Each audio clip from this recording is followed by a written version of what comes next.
The money was gone, every last cent her mother had saved buried with her in the spring, and now Sara Jameson stood on the porch of the only home she had ever known, watching a stranger ride up the dusty path with papers that would take it all away.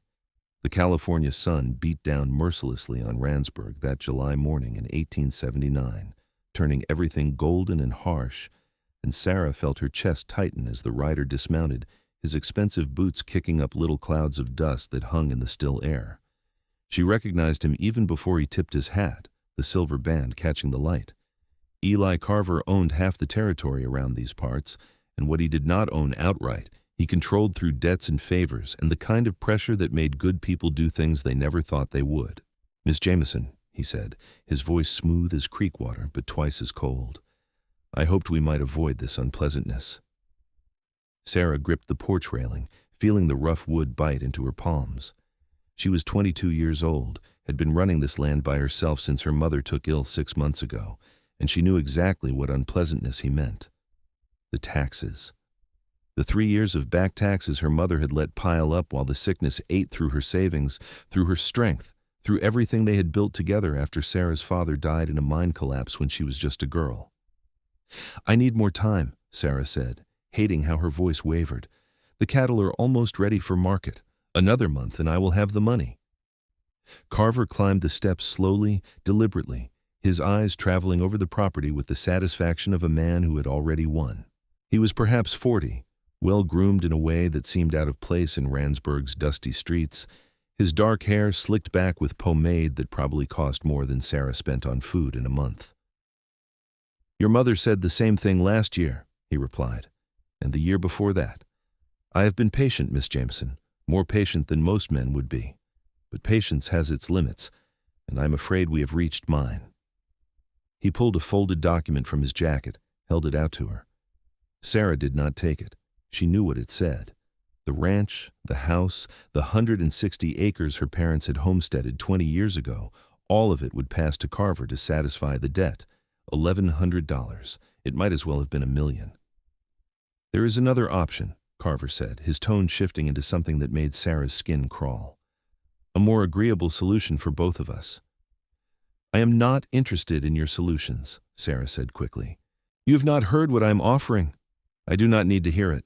Carver's jaw tightened, the first crack in his polished demeanor. "You would rather lose everything than listen to a reasonable proposal? Your mother was stubborn too. Look where it got her." The words hit like a slap. Sara felt tears prick her eyes but refused to let them fall, refused to give him that satisfaction. "Get off my land." "It is not your land anymore, Miss Jameson. As of this morning, this property belongs to me. I have been more than fair, giving you until the end of the week to collect your personal belongings. After that, I will have the sheriff escort you off the premises." He turned to leave, then paused. "When you change your mind about my offer, you know where to find me. A woman alone out here needs protection, needs a man to look after her interests. I could be that man, Sara. I could make all of this go away." The way he said her name made her want to scrub her skin raw. She watched him ride away, watched until he was just a dark speck against the golden hills, and then she sank down onto the porch steps and let herself cry. Great heaving sobs that came from somewhere deep in her chest, the kind of crying she had not allowed herself even when they lowered her mother into the ground, because there had been too much to do, too many decisions to make, no time for grief. Now there was nothing but grief. Grief and anger and a helpless rage at the unfairness of it all. She cried until she had no tears left, until the sun had climbed higher and the heat became unbearable. Then she went inside, splashed water on her face from the basin, and started taking stock of what she could carry. The practical part of her mind, the part that had kept her going through her mother's long illness and the lonely months after, began making lists. Clothes, a few cooking implements, her mother's Bible, the photograph of her parents on their wedding day. Everything else would stay. Everything else would become Carver's. Sara was packing her mother's good dishes, wrapping them carefully in newspaper, when she heard horses outside. Her heart sank. Had Carver come back already? But when she looked out the window, she saw 2 riders she did not recognize. One was an older man, lean and weathered, sitting his horse with the easy confidence of someone who had spent more of his life in the saddle than out of it. The other was younger, perhaps mid-20s, and even from a distance, Sara could see he was built differently than most men she knew. Broader across the shoulders, thicker through the chest and arms, with dark hair that fell past his collar and a beard that looked like it had been trimmed with a hunting knife. He rode a massive bay gelding that would have dwarfed most horses, but somehow looked proportional beneath him. Sara dried her hands on her apron and stepped back onto the porch, one hand resting on the rifle she kept beside the door. She had learned to shoot when she was 12, could drop a coyote at 100 yards, and she was not about to let anyone else push her around today. The older man raised his hand in greeting as they approached. "Afternoon, miss. We are looking for the Jameson place. Would this be it?" "It would," Sara said carefully. "What do you want?"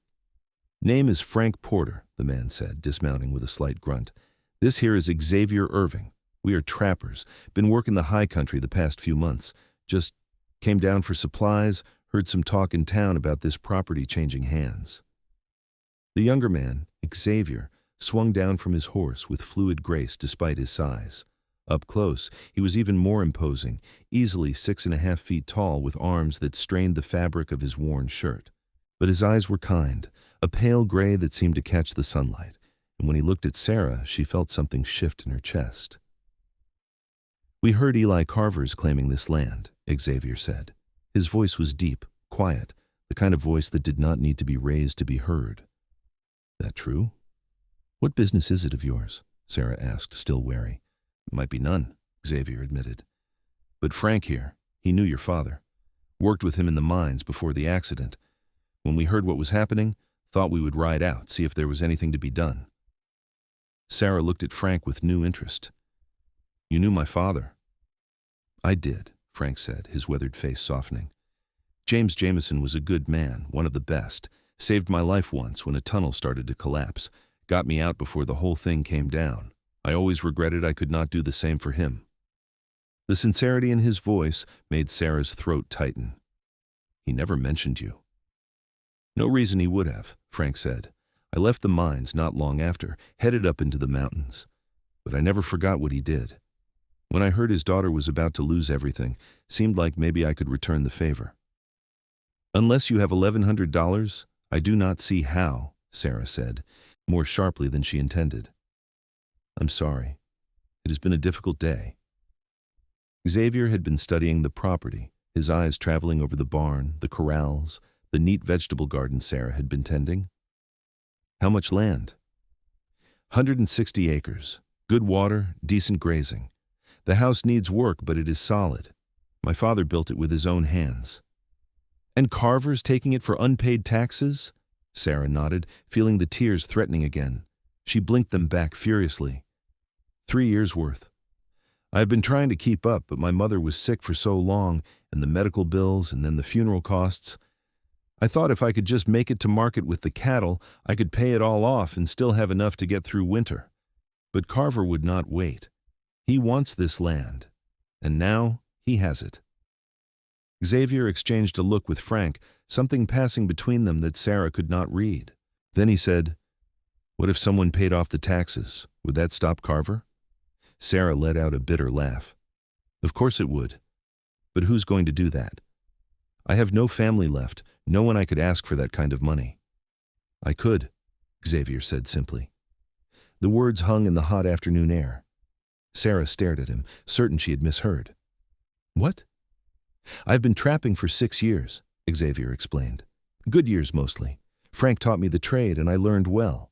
I have been saving, putting money away for something worthwhile. This seems worthwhile." "You cannot be serious," Sara said. "You do not even know me." "I know you are James Jameson's daughter," Xavier said. "Frank says that is enough for him, and it is enough for me. And I know what kind of man Carver is. I've run across his type before, men who think money gives them the right to take whatever they want. I do not care much for it." Sara felt dizzy. This could not be happening. Mountain men did not just appear out of nowhere offering to save your land. "Why would you do this? What do you want in return?" Xavier looked at her steadily, and Sara felt that strange shift in her chest again, stronger this time. "I want to pay off your taxes and keep Carver from stealing your land. Beyond that, well, we can talk about it after the debt is settled." "No," Sara said. "We talk about it now. I will not be in debt to a stranger any more than I want to be in debt to Carver, Frank chuckled. She has her father's spine, I will give her that. Xavier nodded slowly. Fair enough. I'm 26 years old, Miss Jameson. I've spent most of my adult life in the mountains because I never found anything in town worth staying for. But I am getting tired of that life. A man cannot trap forever. I've been thinking maybe it is time to settle down, find a piece of land, build something that lasts.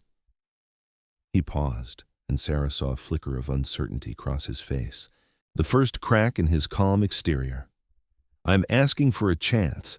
Pay off your taxes, help you get back on your feet, and in return, you let me court you properly. See if maybe we suit each other.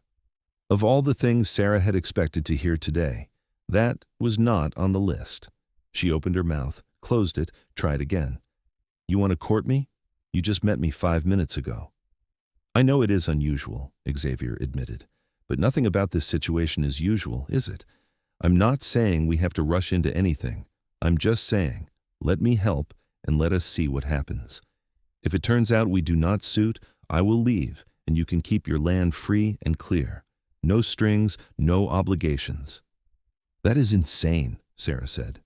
Maybe, Xavier agreed, but is it any more insane than letting Carver take everything your parents worked for? He had a point. Sara hated that he had a point.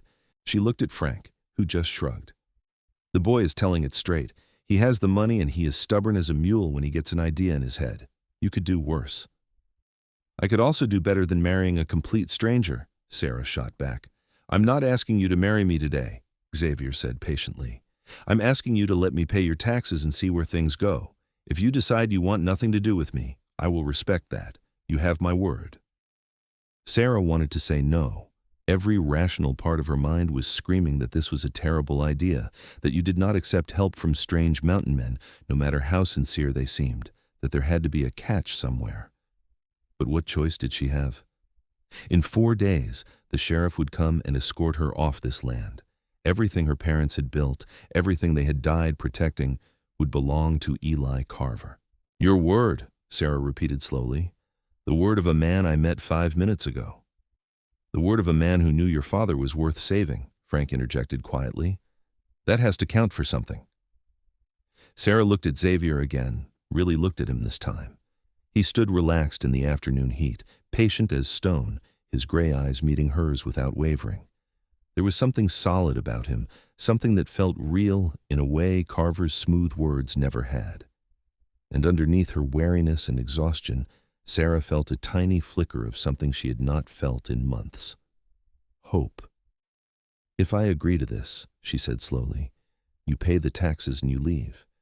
Give me time to think, to figure out what I want. I'm not promising anything beyond that. That is fair, Xavier said.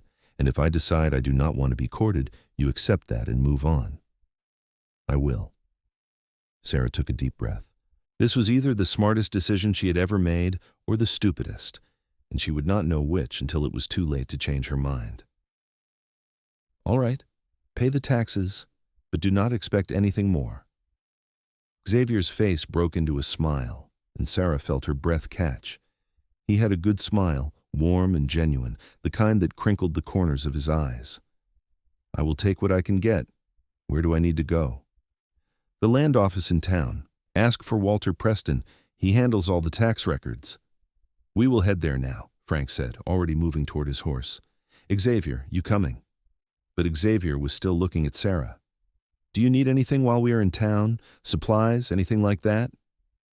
The question was so unexpectedly thoughtful that Sara felt her defenses crack just a little. I'm fine. Thank you.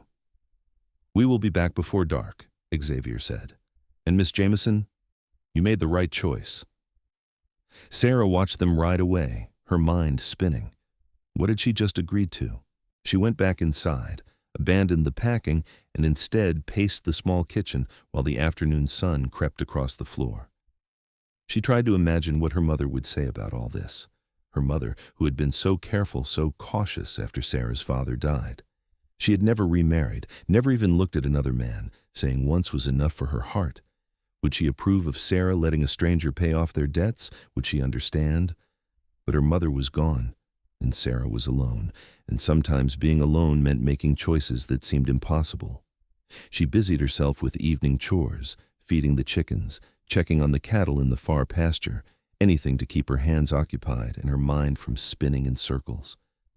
The sun was sinking toward the western hills, painting everything in shades of orange and gold when she heard horses again. This time it was just Xavier, riding alone, his saddlebags bulging. Sara met him in the yard. "Where's Frank?" "Staying in town tonight," Xavier said, dismounting. "He has a lady friend who runs the boarding house. Figured I would come back, let you know everything is settled." "Settled?" Xavier pulled a folded paper from his pocket, handed it to her. Sara unfolded it with shaking hands. It was a receipt from the land office, marked paid in full, signed by Walter Preston himself. $1,147. Sara stared at the number until it blurred. "It is done," Xavier said quietly. "The land is yours. Carver has no claim." Sara felt something crack inside her, all the fear and stress of the past month suddenly releasing. She pressed her hand to her mouth, fighting back tears. "I do not know what to say." "You do not have to say anything." But Sara shook her head. "Thank you. I know that's not enough, but thank you." Xavier shifted his weight, suddenly looking uncomfortable. For all his size and strength, there was something almost shy about him. "Would it be all right if I made camp nearby? I know you said you wanted time, but I would feel better knowing you are not alone out here, at least until Carver knows the land is paid for." Sara knew she should say no, should send him away and deal with this on her own terms. But the truth was, she did not want to be alone tonight, and having Xavier nearby, solid and protective, felt safer than she wanted to admit. "There's a spot by the creek," she said. "Good shade, water for your horse, you can stay there." "Thank you," Xavier said, and the genuine gratitude in his voice made Sara wonder who was really helping whom. She watched him lead his horse toward the creek, then went inside and put the receipt in her mother's Bible, pressing it flat between the pages like a flower. When she went to bed that night, she could see the glow of Xavier's campfire through her window, a small point of light in the darkness, and somehow it made the emptiness of the house feel less overwhelming. Morning came early in Randsburg, the sun burning away the cool of night before most people finished breakfast. Sara was up with the dawn as always, pulling on her work dress and boots, twisting her long dark hair into a braid. She had stock to tend and a dozen other chores that would not wait, and if she let herself think too much about yesterday, she would go mad. She found Xavier already up, his camp neat and organized, a pot of coffee steaming over rekindled coals. He looked up when she approached, and Sara noticed he had trimmed his beard, made himself more presentable. "Morning," he said. "I made extra coffee if you want some." The offer was tempting. Sara had run out of coffee 2 weeks ago and had been making do with roasted chicory root. "Thank you." He poured her a cup in a battered tin mug, handed it over. Sara took a sip and nearly moaned. Real coffee, strong and hot and perfect. "Where did you get this?" "Town yesterday. Picked up a few things." He gestured to his saddlebags. "Flour, sugar, some bacon. Figured you might be running low after everything." Sara stiffened. "I did not ask for charity." "It is not charity," Xavier said mildly. "It is coffee. And I am a better trapper than I am a cook, so I was hoping maybe you would let me take meals with you in exchange for helping around the place. Looks like you have plenty that needs doing." He was not wrong. The barn roof needed patching, several fence posts were rotting through, and the vegetable garden was half choked with weeds she had not had time to pull. Sara had been managing alone, but barely, and only by letting a dozen things slide that she knew would come back to haunt her. "I cannot pay you," she said. "Did not ask you to. I'm offering to help." Sara sipped her coffee, studying him over the rim of the cup. In the morning light, she could see the scars on his hands, the calluses that spoke of hard work, the way he moved with careful economy like someone who had learned not to waste energy. He had the look of a man who had survived things, who knew how to endure. "All right," she said finally. "You can help, but I work just as hard as you do. I will not stand around watching." Xavier's lips quirked. Would not dream of suggesting it. They spent the morning working in companionable, near silence. Xavier proved to be as capable as he claimed, tackling the barn roof with the confidence of someone who had built and repaired plenty of structures. Sara worked in the garden, pulling weeds and shoring up the irrigation channels her father had dug years ago. Every so often she would glance up and find Xavier watching her, and each time their eyes met, he would nod and go back to work, as if he had just been checking to make sure she was all right. It was strange having someone else on the property. Strange, but not entirely unwelcome. Sara had gotten used to the solitude in the months since her mother died, but she had not realized how heavy the silence had become until it was broken. They took lunch in the shade of the house, simple fare of bread and cheese that Sara had made herself. Xavier ate with the focused efficiency of someone who had gone hungry enough times to appreciate food, but his manners were better than she expected. He waited for her to start, did not talk with his mouth full, thanked her for the meal. "Where did you grow up?" Sara asked, surprising herself. She had not planned to ask personal questions, had not wanted to encourage familiarity. But curiosity got the better of her. Nevada territory," Xavier said.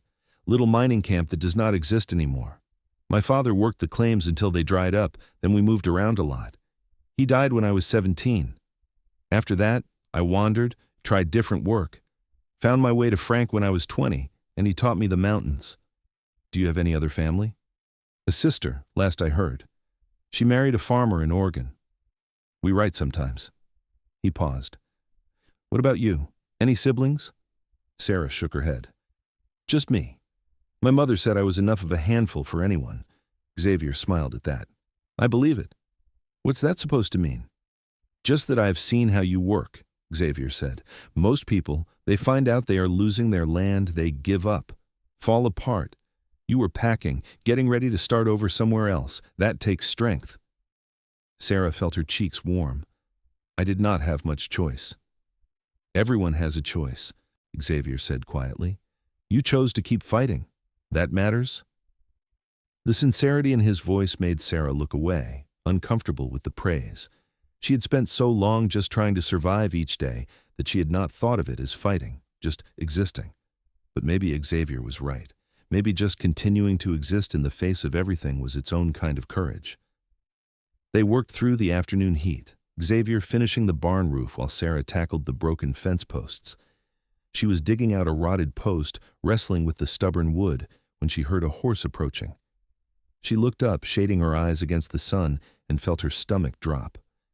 Eli Carver, riding up like he owned the place, which, until yesterday, he had.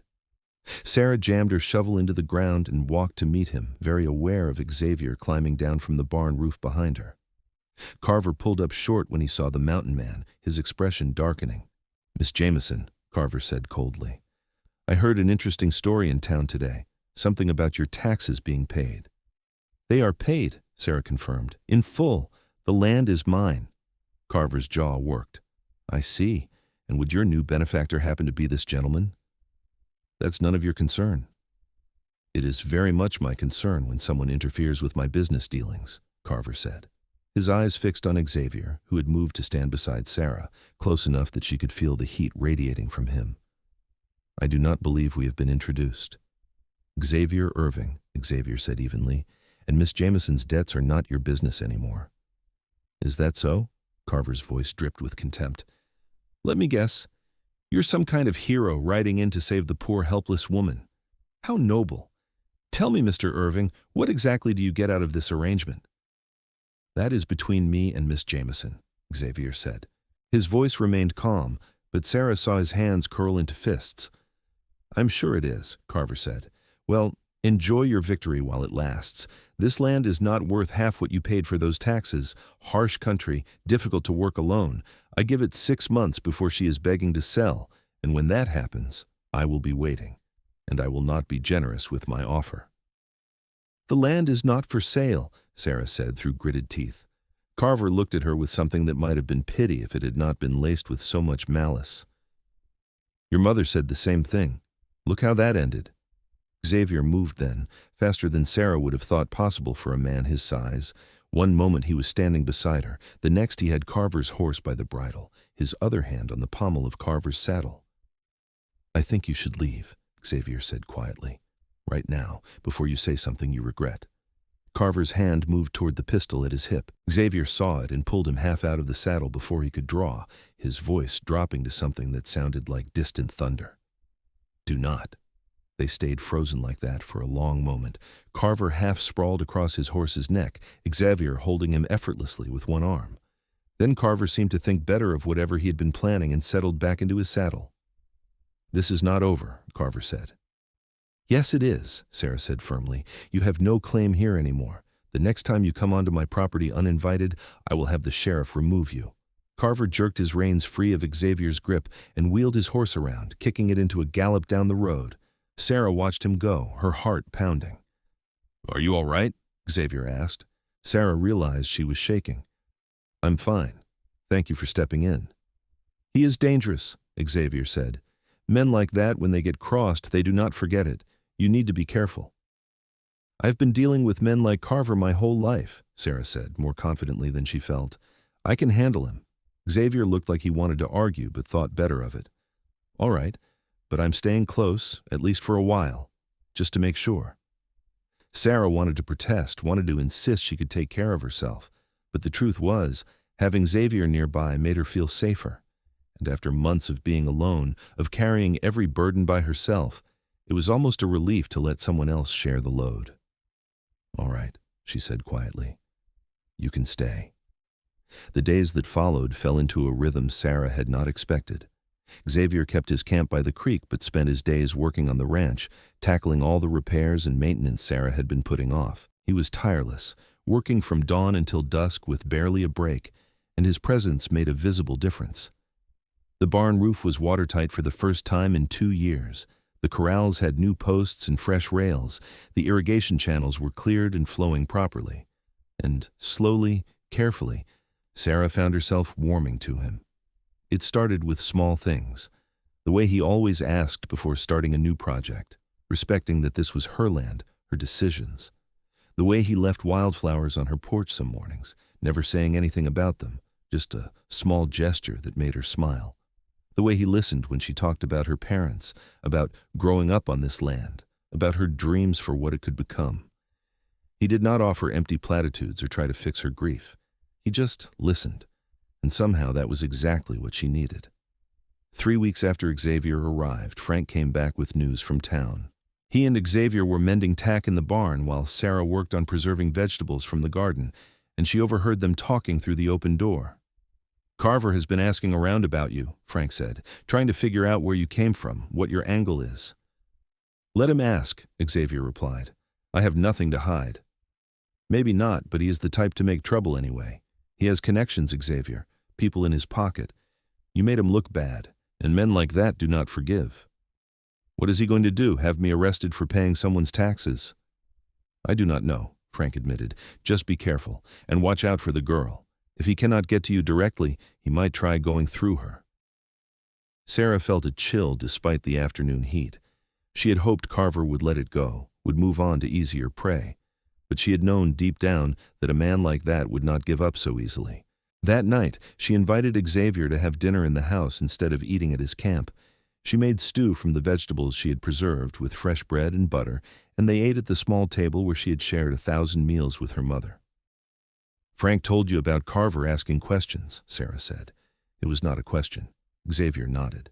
"He's just making noise, trying to scare us. He might do more than make noise. If he does, we will deal with it." Xavier set down his spoon, met her eyes. "Sara, I'm not going anywhere. Whatever Carver tries, we will face it together." The certainty in his voice made something loosen in Sara's chest. She realized she believed him. This man she had known for less than a month, this stranger who had ridden in and changed everything, she trusted him. When had that happened? "Why did you really do this?" Sara asked quietly. "And do not tell me it was just because Frank knew my father. There has to be more to it than that." Xavier was quiet for a long moment, his gray eyes studying her face. "When Frank told me about your situation, about Carver taking your land, something in me just rebelled against it. I've spent 6 years in the mountains running away from the kind of life people expected me to live. And I was tired, Sara. Tired of being alone, tired of drifting. When I heard about you, about this place, It felt like maybe this was my chance to stop running, to build something real with someone who understood hard work and fighting for what matters. He paused, and Sara saw vulnerability in his face, a rawness that took her breath away. And then I met you, Xavier continued, and you were everything I had hoped and nothing I expected, strong and stubborn and refusing to give up even when everything was stacked against you. I looked at you and thought, here is someone worth staying for. Here is someone worth fighting beside. Sara felt tears prick her eyes. You barely know me. I know enough, Xavier said. I know you work harder than anyone I have ever met. I know you loved your mother enough to sacrifice everything trying to save her. I know you could have given up 100 times and did not. That is enough for me. What if I am not who you think I am? Sara whispered. What if you stayed and ended up disappointed? Xavier reached across the table, his large hand gently covering hers. The touch sent warmth flooding through her. Then I would be disappointed. But I would still stay, because I gave you my word, and because I think you are worth the risk. Sara looked at their joined hands, at the contrast between his calloused strength and her own work-worn fingers. She thought about the past month, about how much easier everything had been with Xavier there. Not just the physical work, though that mattered, but the companionship. The way he made her laugh with dry observations about the chickens' personalities. The way he pushed her to take breaks when she worked too hard. The way he looked at her like she was something precious, something worth protecting. She thought about her mother, who had been so afraid of loss that she had closed herself off to love after Sara's father died, who had spent 20 years alone rather than risk her heart again. Sara understood that fear, had felt it herself in the dark months after her mother's death. But she also knew that fear had cost her mother something important: joy, partnership, the comfort of not facing every storm alone. I am scared, Sara admitted, of trusting this, of trusting you. That is fair, Xavier said. I am scared too. You are? Terrified, Xavier said with a slight smile. What if you decide you cannot stand me? What if I mess this up? What if I'm not good enough for you? The vulnerability in his admission made Sara's heart ache. She turned her hand over, lacing her fingers through his. I do not think you could mess this up if you tried. Xavier's smile widened. Is that your way of saying you want me to keep courting you? Maybe, Sara said, feeling heat rise to her cheeks. If you are still interested. Sara, Xavier said softly, I have been interested since the moment you stepped onto that porch with your hand on a rifle, ready to face down whatever was coming. I am not going to stop being interested. Sara felt something inside her finally unlock, the last of her defenses crumbling. She had been so afraid of letting anyone close, so certain that opening her heart would only lead to more loss. But sitting here with Xavier, his hand warm around hers, she realized that fear had been slowly suffocating her. She did not want to live the way her mother had, safe but alone. She wanted more. She wanted this. Stay for breakfast, Sara said. No more camping by the creek. There is a spare room, my mother's old sewing room. It is small, but it has a bed. Xavier's expression softened. Are you sure? I am sure, Sara said, and for the first time in months she meant it. The next morning, Sara woke to the smell of coffee and bacon frying. She came downstairs to find Xavier at the stove, attempting to cook breakfast with the intense concentration of someone who had admitted he was a terrible cook, but was determined to try anyway. I hope you like your eggs scrambled, he said without turning around, because that is the only way I know how to make them. Sara laughed, a genuine laugh that felt like it came from somewhere she'd forgotten existed. Scrambled is perfect. They ate together as the sun rose, painting the kitchen in golden light. And for the first time since her mother died, the house did not feel empty. The weeks that followed were the happiest Sara could remember. With Xavier's help, the ranch began to thrive in ways it had not in years. They drove the cattle to market together, riding side by side across the Golden Hills, and the sale brought in enough money to not only start rebuilding Sara's savings, but to buy supplies for improvements she had only dreamed about. A new plow. Chickens that actually laid eggs regularly. Seeds for expanding the vegetable garden. But more than the physical improvements, Sara felt something inside her healing. Xavier's presence in her life was like water to parched earth, bringing back parts of herself she thought had died with her mother. She found herself humming while she worked, smiling at nothing, looking forward to evenings spent on the porch, watching the sunset together while Xavier whittled and Sara mended clothes or worked on her mother's old quilts. They talked about everything and nothing. Xavier told her about life in the mountains, about the solitude and beauty and danger of that world, about tracking bears through deep snow and nights so cold your breath froze in your beard, about the satisfaction of a good trapline and the peace of watching sunrise from a high peak. Sara told him about growing up on the ranch, about helping her father with the animals when she was barely tall enough to reach the horses' backs, about her mother teaching her to cook and sew and garden, passing down skills that had kept them alive after her father died, about the loneliness of the past year, the feeling that she was drowning slowly and no one could see. "I see you now," Xavier said one evening, his voice rough with emotion. "I see how strong you are, how hard you have fought, and I am honored that you are letting me be part of your life." Sara reached for his hand, no longer shy about the contact. "I'm glad you came. I do not know what I would have done without you." "You would have survived," Xavier said with certainty. "You always do, but I am glad I could make it easier." They were sitting close together, the evening air warm and still around them. Sara found herself studying Xavier's face in the fading light, the strong line of his jaw beneath his beard, the way his eyes crinkled at the corners when he smiled, the small scar above his left eyebrow that she had never asked about. He was handsome in a rugged, unpolished way that had nothing to do with fashion and everything to do with character. "Can I kiss you?" Xavier asked suddenly, his voice barely above a whisper. Sara's breath caught. They had been careful about physical contact, nothing more than held hands and the occasional touch on the arm or shoulder. But now, looking at him, feeling the warmth of his presence beside her, Sara realized she wanted more. Wanted him. "Yes," she whispered back. Xavier cupped her face gently with one large hand, his thumb brushing across her cheekbone with a tenderness that made her shiver. Then he leaned in slowly, giving her time to change her mind, and pressed his lips to hers. The kiss was soft at first, almost hesitant, as if Xavier was afraid she might break. But Sara leaned into it, her hand coming up to rest against his chest, where she could feel his heart beating hard and fast.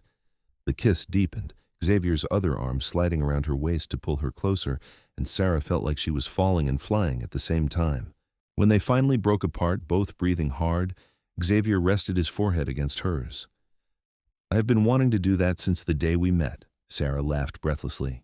"You have?" "Every single day," Xavier confirmed. "It has been torture." "Why did you wait so long?" "Because I wanted to do this right," Xavier said. "I wanted you to be sure about me, about us. I did not want you to feel pressured or obligated because of what I did with the taxes." Sara pulled back enough to look him in the eye. "Xavier, I stopped feeling obligated about 2 days after you arrived. Everything since then I've wanted." "Everything?" Xavier asked, a hint of heat in his voice that sent warmth curling through Sara's belly. "Everything," Sara confirmed. They kissed again, longer this time, deeper, Xavier's arms wrapping around her like he could shield her from the whole world. Sara lost herself in the sensation, in the taste of him, in the solid strength of his body against hers. When they finally stopped, the stars were out and the air had cooled, and Sara felt drunk on happiness. "I should probably go inside," Sara said reluctantly. "It is getting late." "I will walk you to the door," Xavier said. They stood on the porch in the darkness, neither wanting to separate. Finally, Xavier pressed one more kiss to her forehead. "Good night, Sara." "Good night," Sara whispered. She went inside, leaned against the closed door, and pressed her hand to her racing heart. She was falling in love with Xavier Irving, maybe had already fallen. And for the first time, that did not terrify her. It felt right, like coming home after a long journey. But their happiness was not destined to remain unchallenged. 2 days later, Sara was in town buying supplies when she overheard 2 men talking outside the general store. "Carver's offering good money for information on that mountain man staying at the Jameson place. Says he is a criminal, hiding from the law." Sara froze, her hand clenching on her shopping basket. "That's so?" the other man replied. "What is he supposed to have done?" "Did not say exactly, but Carver is talking to the sheriff, trying to get him arrested." says it is not right, a wanted man living free in Randsburg." Sara did not wait to hear more. She abandoned her shopping and rode home as fast as her horse could manage, her mind racing. Xavier had said he had nothing to hide, but what if Carver had manufactured something? What if he had bribed someone to make false accusations? She found Xavier working on reinforcing the chicken coop, his shirt soaked with sweat in the afternoon heat. He looked up when he heard her approach, his smile fading when he saw her expression. "What is wrong?" Sara dismounted quickly. "Carver's telling people you are a criminal. He's talking to the sheriff, trying to get you arrested." Xavier's face went still. "What kind of criminal?" The men did not say. "Is there anything in your past that he could use against you? Anything at all?" Xavier shook his head. "Nothing. I've never been arrested, never broken any laws beyond trapping out of season once when I was 19 and did not know the regulations. Paid the fine, and that was the end of it." "Then Carver is lying," Sara said, making something up. "Probably," Xavier agreed. "But that does not mean the sheriff will not come asking questions. Carver has influence." "So what do we do?" Xavier set down his tools, his expression thoughtful. "We face it head on. If the sheriff comes, I will answer his questions truthfully. If Carver has manufactured evidence, we will prove it is false. We do not run. Sara, running makes you look guilty." "What if he arrests you anyway?" "Then we will fight it," Xavier said firmly. "Together." Sara nodded, trying to calm her racing heart. She trusted Xavier, believed he was telling the truth. But she also knew how the law worked in small towns. If Carver wanted Xavier gone badly enough, he might find a way to make it happen regardless of the truth. As it turned out, the sheriff arrived the next morning. Sara saw him riding up and went to stand beside Xavier, presenting a united front. Sheriff Tom Brennan was a fair man as far as Sara knew, honest but not particularly imaginative. He dismounted slowly, his expression apologetic. "Morning, Miss Jameson, Mr. Irving." "Sheriff," Xavier said evenly, "what can we do for you?" "I hate to bother you folks," Brennan said, "but I've been getting some concerning reports. Mr. Carver has made some serious accusations about you, Mr. Irving. Says you might be a man named Xavier Irwin, wanted for robbery in Nevada." "I am Xavier Irving," Xavier said calmly, "not Irwin, and I have never robbed anyone in my life." "You have any way to prove that?" "Frank Porter can vouch for me. He has known me for 6 years. Carver claims Porter is your accomplice, that you are both part of the same gang." Sara felt anger surge through her. "That's ridiculous. Frank is one of the most honest men I have ever met." "I am not saying I believe Carver," Brennan said quickly, "but I have a job to do, and when someone makes an accusation this serious, I have to investigate. Mr. Irving, would you be willing to come into town with me? Answer some questions?" "Am I under arrest?" Xavier asked. "Not yet, but if you refuse to cooperate, I might not have a choice." Xavier looked at Sara, and she saw the conflict in his eyes. He did not want to leave her alone, did not want to give Carver the satisfaction, but refusing would only make things worse. "Go," Sara said quietly. "Answer their questions. Show them Carver is lying." Xavier nodded slowly. "All right, Sheriff. I will come voluntarily, but I want it on record that I am cooperating fully." "Noted," Brennan said, looking relieved. "I appreciate it, Mr. Irving. Miss Jameson, I am sure this will all get cleared up quickly." Sara watched them ride away, Xavier's hands unbound because he was not technically under arrest, and felt sick with worry. What if Carver had done more than just make false accusations? What if he had planted evidence, bribed witnesses? Xavier could be stuck in jail for weeks or longer while they sorted it out. She spent the day in agony, trying to work but unable to focus, jumping at every sound. When Frank rode up in the late afternoon, she nearly collapsed with relief. "Frank, the sheriff took Xavier. Carver is claiming he is some criminal from Nevada." "I know," Frank said grimly. "I heard. And I sent telegrams to everyone I could think of who might vouch for Xavier. We will get this sorted out." "What if Carver has manufactured evidence?" "Then we will prove it is false," Frank said. "Sara, Xavier is a good man. The truth will come out." But truth, Sara had learned, did not always win against money and influence. She barely slept that night, tossing and turning in her empty house, wondering if Xavier was locked in a cell right now, if he was scared or angry or just tired of fighting. The next morning, she rode into town herself, determined to see him. But the sheriff's office was locked, and when she asked around, she learned that Brennan had taken Xavier to the county seat for further questioning. Sara felt her world tilting. The county seat was 2 days' ride away. If they charged him there, it could be months before she saw him again. She was standing in the street trying not to panic when Eli Carver appeared beside her. She had not heard him approach, and his sudden presence made her jump.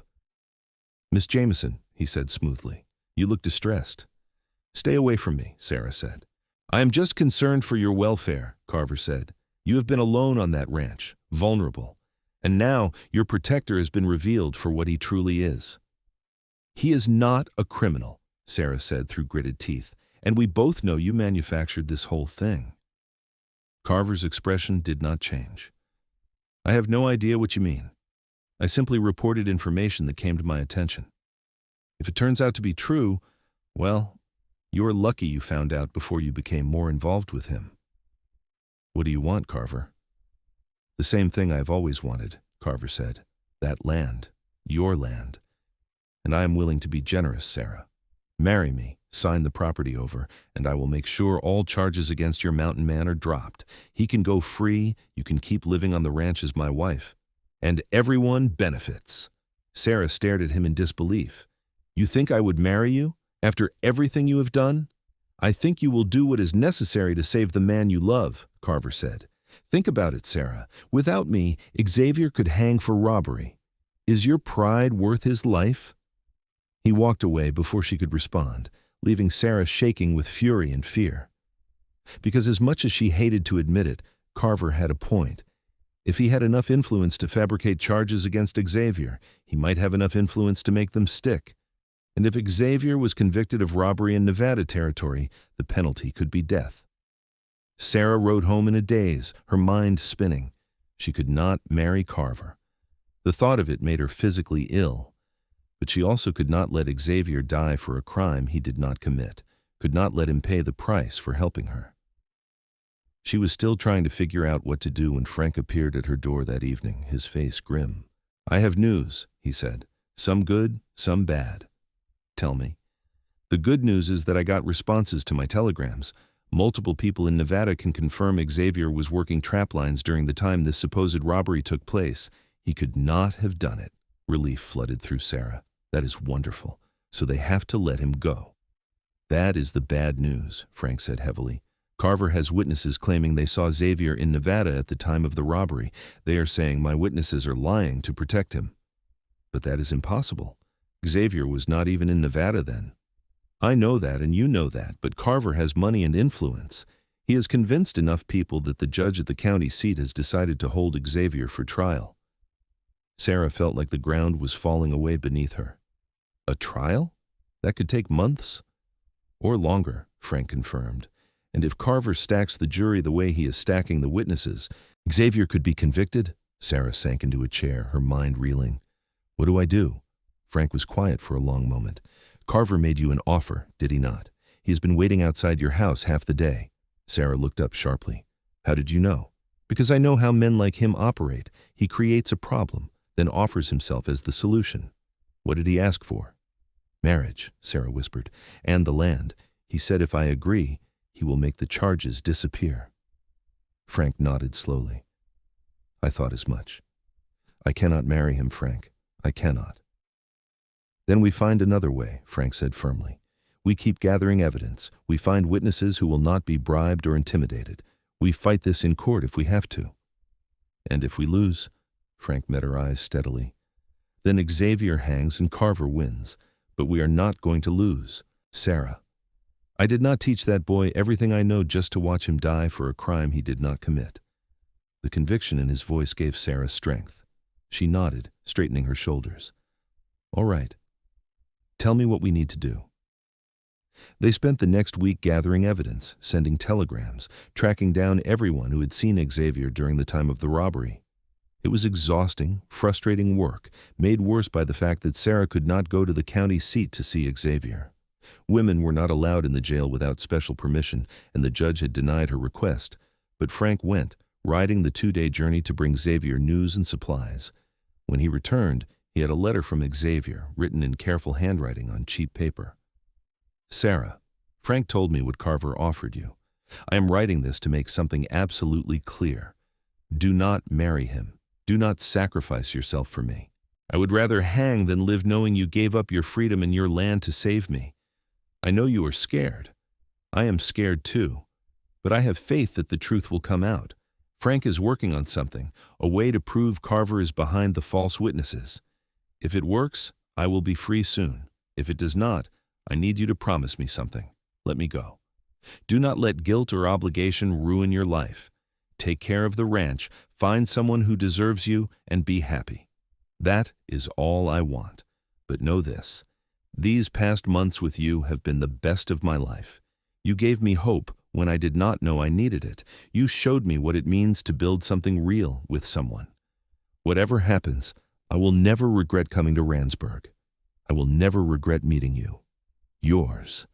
Xavier. Sara read the letter 3 times, tears streaming down her face.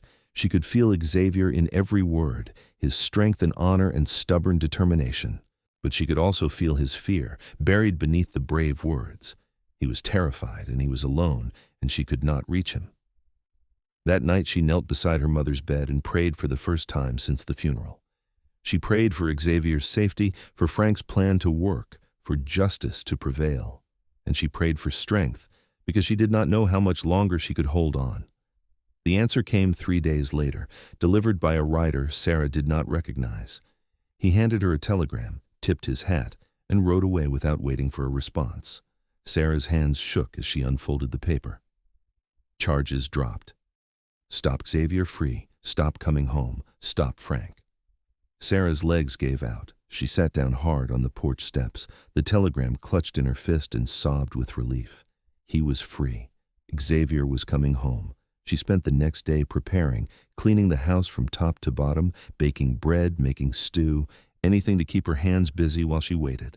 And when she finally saw 2 riders coming up the road in the late afternoon, she dropped everything and ran. Xavier dismounted before his horse had fully stopped, catching Sara as she threw herself into his arms. He held her so tightly she could barely breathe, his face buried in her hair, and Sara felt like every broken piece of her was finally clicking back into place. "You are here," she whispered. "You are really here." "I am here," Xavier confirmed, his voice rough with emotion. "I'm sorry I scared you. Do not apologize. Just do not leave again." "Never," Xavier promised. "I'm not going anywhere." They held each other while Frank discreetly led the horses away, giving them privacy.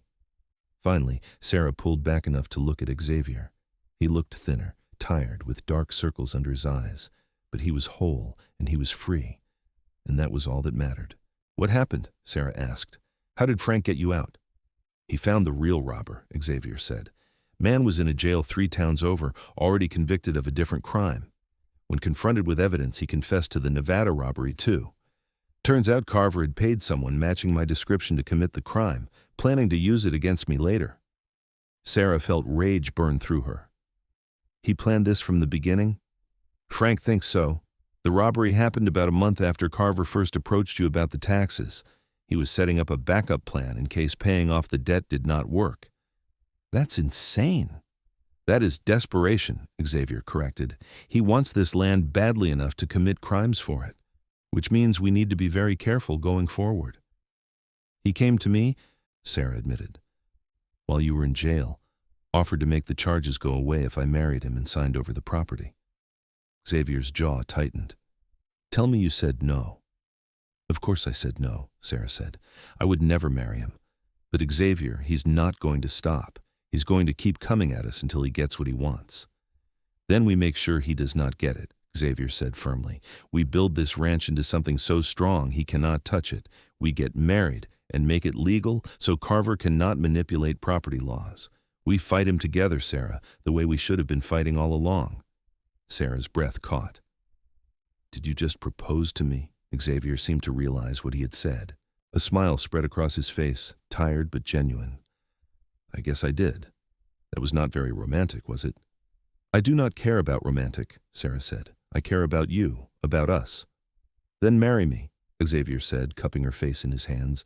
Not because of Carver or the land or anything except that I love you, Sara Jameson. I love your strength and your stubbornness and the way you fight for what matters. I love how you smile when you think no one is watching and how you sing to the chickens when you feed them. I love everything about you, and I want to spend the rest of my life proving it. Sara felt tears spill over, but this time they were happy tears. I love you too. So much it scares me sometimes. Is that a yes?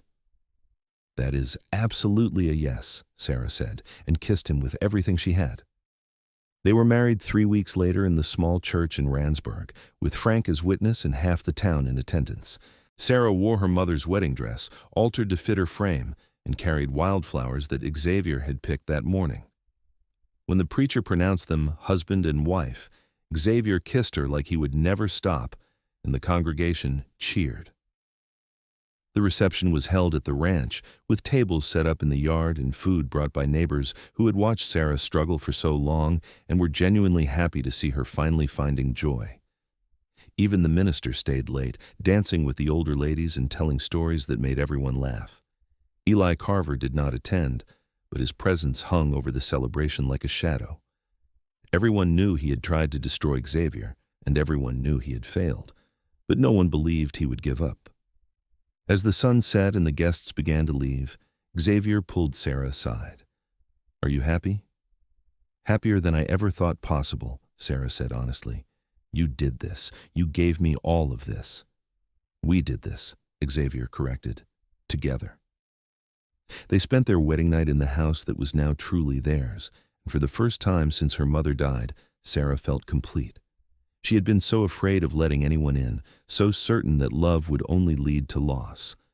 But lying in Xavier's arms, feeling his heartbeat steady beneath her ear, she realized that love was not about avoiding loss. It was about believing that the joy was worth the risk. The challenges did not disappear after the wedding. Carver continued to cause problems where he could, trying to interfere with their water rights, spreading rumors about their cattle, making their lives difficult in small, petty ways. But with Xavier beside her, Sara found she could handle anything. They worked together, building the ranch into something prosperous, expanding the herd and improving the land. A year after their wedding, Sara discovered she was pregnant. She told Xavier over breakfast, watching his face transform from confusion to understanding to pure, unfiltered joy. He picked her up and spun her around the kitchen, laughing like a child, and Sara felt her heart could not possibly hold any more happiness. Their son was born the following spring, a healthy boy with Xavier's gray eyes and Sara's dark hair. They named him James, after Sara's father, and Xavier cried when he held his son for the first time, overwhelmed by the responsibility and the love. Frank became a fixture at the ranch, helping with the work and spoiling his honorary grandson shamelessly. He taught young James to fish in the creek and told him stories about his father's adventures in the mountains, stories that made Sara simultaneously laugh and shake her head in exasperation. 2 years later, Sara gave birth to twin girls, Emma and Grace, who looked like tiny copies of Sara and had Xavier wrapped around their little fingers from the moment they entered the world. The house that had once been so empty was now filled with noise and laughter and the controlled chaos of raising 3 young children. Eli Carver made one final attempt to acquire the land when James was 4 years old. He showed up at the ranch with a lawyer and a surveyor, claiming there had been an error in the original homestead filing, and that part of their property actually belonged to him. But Xavier had anticipated something like this and had spent years making sure every document related to the land was in perfect order. The surveyor confirmed what Xavier already knew. The property lines were exactly where they should be, and Carver had no claim. Defeated at last, Carver left Randsburg shortly after, moving to San Francisco where his particular talents for manipulation could find better targets. Sara did not mourn his departure. She was too busy building a life worth living. The ranch thrived under their care. Xavier proved to have a natural talent for breeding cattle, developing a line known for their hardiness and quality. Sara's vegetable gardens expanded until they were supplying half of Randsburg with fresh produce. They hired help as they could afford it, providing jobs for young men who needed a start and treating them fairly, the way Sarah's father had always believed workers should be treated. On their 10th anniversary, Xavier surprised Sara with a new house. Not a replacement for her parents' home, but an addition, a larger structure built adjacent to the original, with room for their growing family and modern conveniences like a real stove and indoor plumbing. But they kept the original house too, converting it into a guest cottage where Frank stayed when he visited, which was often. "I still cannot believe this is my life," Sara said one evening, standing on the porch of the new house watching the sunset over land that would one day belong to their children. 10 years ago, I thought I was going to lose everything." Xavier wrapped his arms around her from behind, resting his chin on top of her head. 10 years ago, I was alone in the mountains, wondering if there was more to life than trapping. And then Frank told me about a woman who needed help, and I found everything I was looking for." "I love you," Sara said, leaning back against him. "Thank you for saving my land." "Thank you for saving me," Xavier replied. "I was lost before I found you, Sara. You gave me a home, a family, a reason to get up every morning. I am the lucky one." They stood together, watching the light fade from gold to purple to deep blue, the first stars appearing overhead. Inside the house, they could hear their children playing, Frank's deep laugh mixing with their higher voices. The cattle lowed in the distance. A coyote called from the hills, answered by another far away. This was home. Not just the land or the buildings, but the life they had built together, the laughter and the hard work, the setbacks and the victories, the ordinary days and the extraordinary ones, all woven together into something precious and irreplaceable. Sara thought about the girl she had been at 22, standing on a porch facing a man who wanted to take everything from her. If she could go back and tell that girl what the future held, she would not believe it. But she would also tell her to be brave, to trust the strange mountain man with kind eyes who was about to ride into her life, because he was worth every risk. Their son James grew up to run the ranch with his father, learning the business from the ground up. The twins became teachers, opening a school in Randsburg that served the growing community.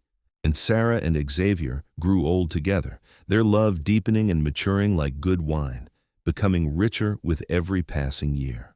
On their 50th wedding anniversary, surrounded by children and grandchildren and great-grandchildren, Xavier stood and raised a glass. 50 years ago, he said, his voice still strong despite his 76 years, "I made the best decision of my life. I paid off some taxes and asked for the hand of a woman I barely knew. Everyone thought I was crazy. Hell, I thought I was crazy. But Sara took a chance on me anyway, and it changed everything." He looked at her, his gray eyes still clear, still filled with the same love Sara remembered from their first kiss. "You have made me happier than I ever thought possible. You gave me a home when I was lost, a family when I was alone, and a love that has sustained me through everything. I would do it all again in a heartbeat. I love you, Sara Irving, today, tomorrow, and forever." Sara felt tears on her cheeks as the room erupted in applause.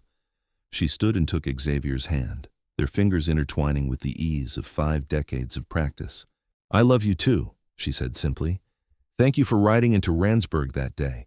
Thank you for staying. Thank you for everything." They kissed, and their family cheered, and Sara knew with absolute certainty that she had found exactly what she was meant to find, not just safety or security or financial stability, though Xavier had given her all of those things, but partnership, love, a life worth living. The ranch would pass to their children and grandchildren, continuing for generations. The house that had almost been lost to unpaid taxes would stand for 100 years, filled with love and laughter and the kind of memories that made a place a home. And it all started with a mountain man who paid off a debt and asked for her hand, a risk that became a reward, a stranger who became her whole world. Sara had learned a lot in her 72 years, but the most important lesson was this: love was worth fighting for. Land could be lost and money could be spent and houses could burn down, but the love she shared with Xavier was eternal. It was the foundation everything else was built on, and it would endure long after they were both gone. As the party continued around them, Xavier led Sara outside to the porch where they had shared their first kiss 50 years ago. The land spread out before them in the moonlight. Golden hills turned silver, the same view they had watched together for half a century. "Do you ever regret it?" Sara asked quietly. "Giving up the mountains, settling down?" Xavier pulled her close, his arms solid around her shoulders. "Not for a single second. The mountains were beautiful, but they were empty. This, what we built together, this is everything that matters. You are everything that matters."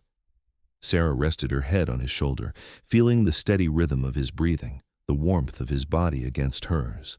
They had weathered so much together. Carver's attacks, lean years when the cattle prices fell, children's illnesses, the slow decline of Frank before he passed peacefully at 87. But through it all, they had each other. "I am glad you came," Sara whispered. "I am glad you stayed." "I will always stay," Xavier promised, "for as long as you will have me." "Forever then," Sara said. "That should be long enough." They stood together under the stars, two people who had found each other against all odds and built something beautiful from nothing. The ranch that had almost been lost was now a legacy. The woman who had almost lost everything had found more than she ever dreamed possible. And the mountain man who had been searching for a home had found it in the arms of a stubborn rancher's daughter with fire in her eyes and love in her heart. Their story was not one of grand gestures or dramatic rescues, though it had started that way. It was a story of quiet moments and steady hands, of working side by side through sun and rain, of choosing each other every day for 50 years. It was a story of a love that started with a tax payment and grew into something that would outlast them both. As they finally went inside to rejoin their family, Sara looked back once at the land that had been saved, the home that had been preserved, the life that had been built. And she smiled, knowing that every struggle had been worth it, that every hard choice had led her here, to Xavier, to love, to home, and she would not change a single moment of it.